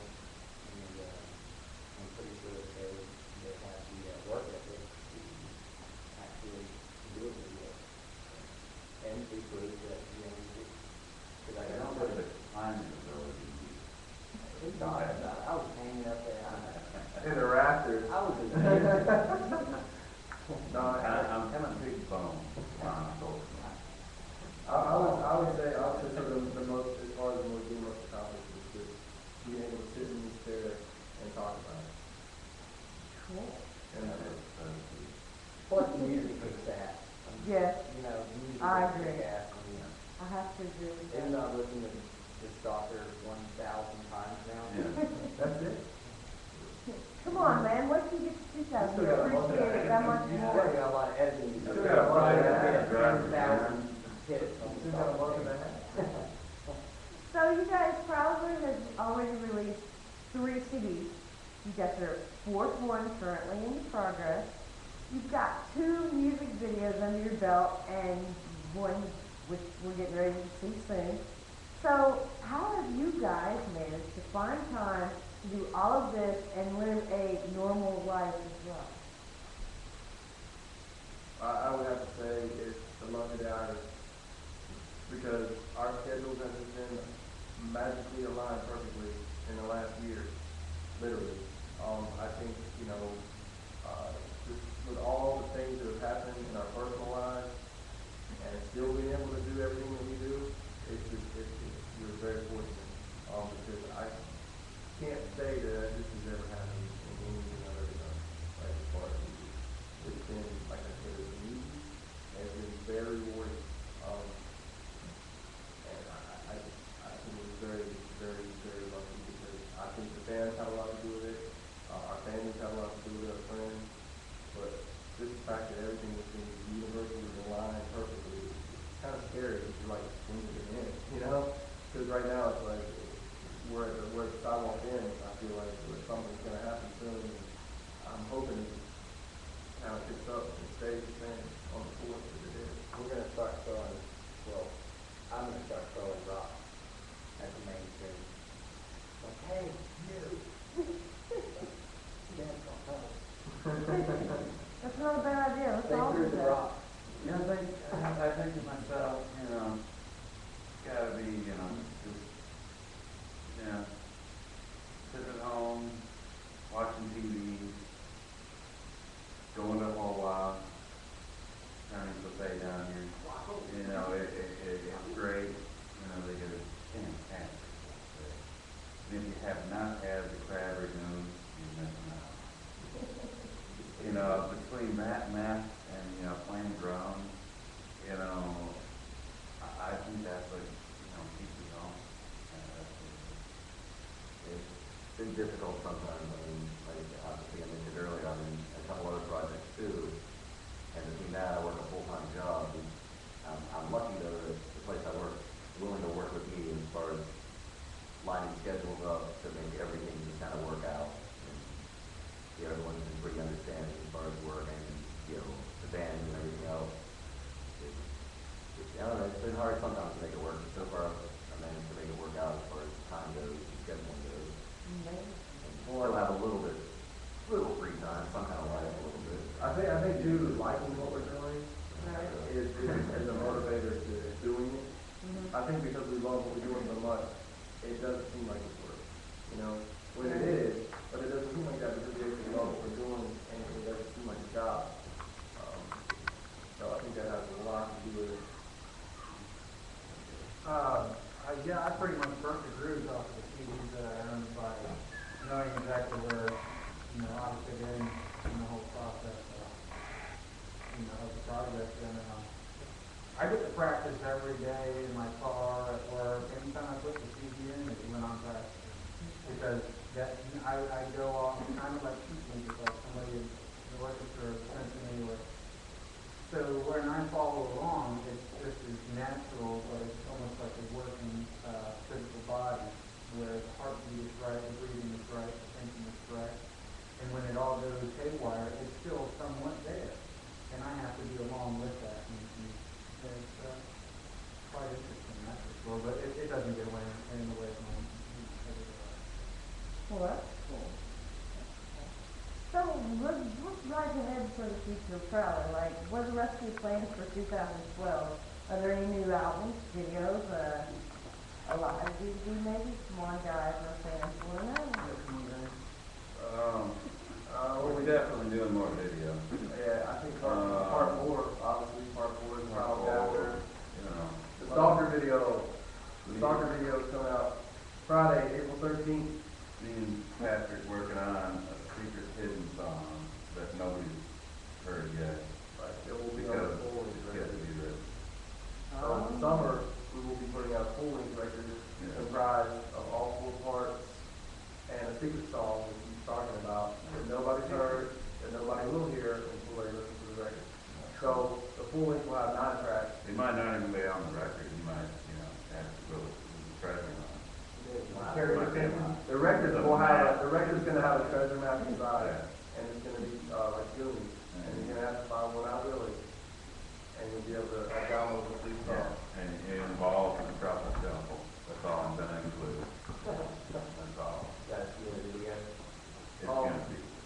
I think definitely another video with these guys for sure.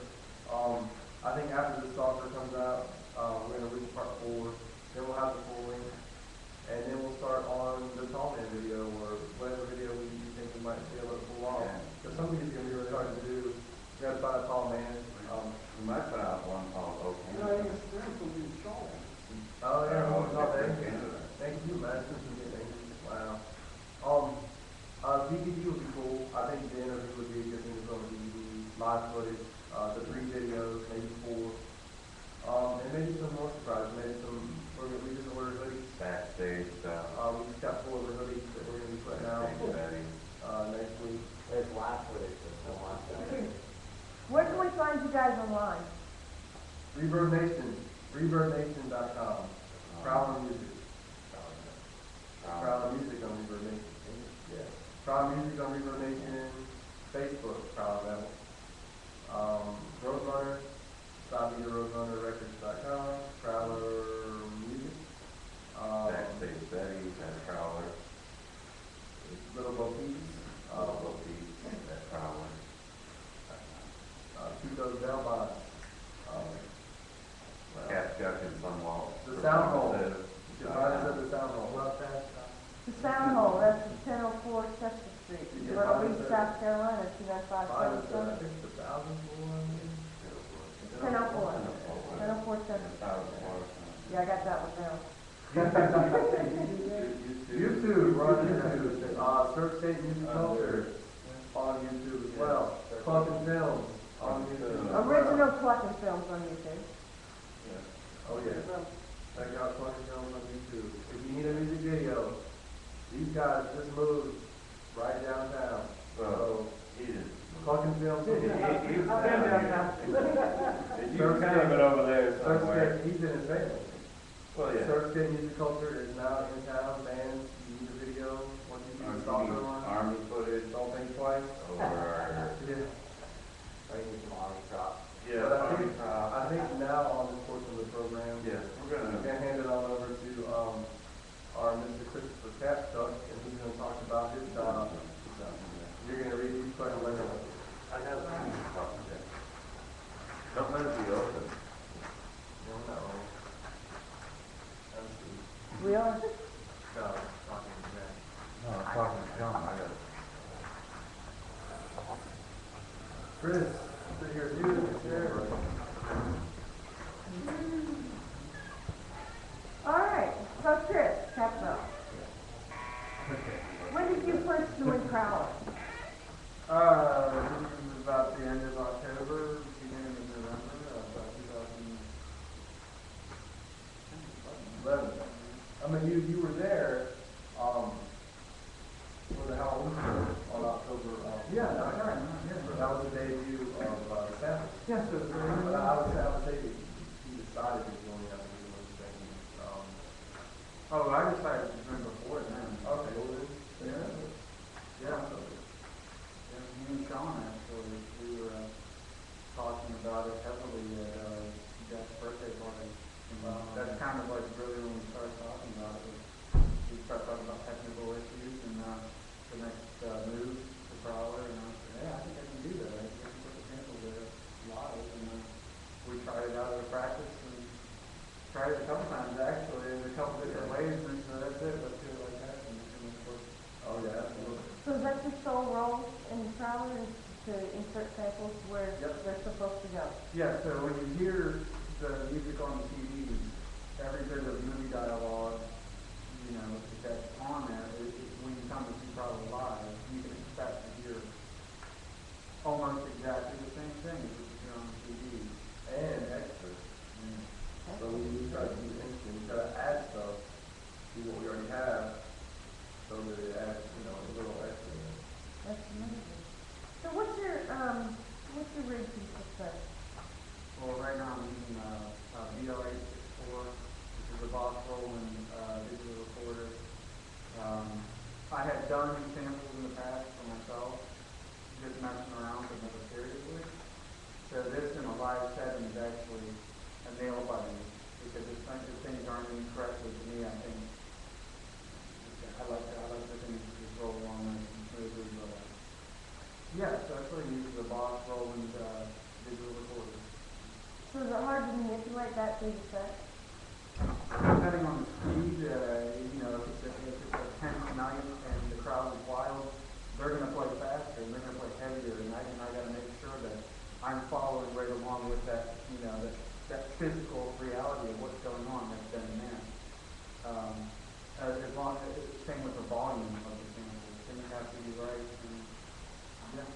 So it's not that difficult, but it is.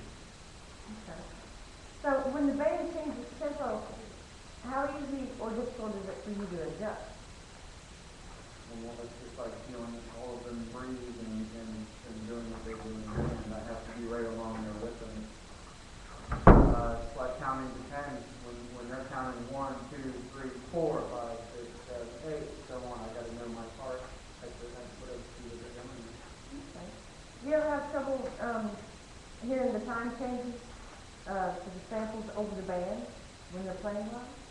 Occasionally when there's massive amounts of people standing in front of the PA, yeah, sometimes it's a little difficult, but I'm trying to blast out the audience as you're doing stuff.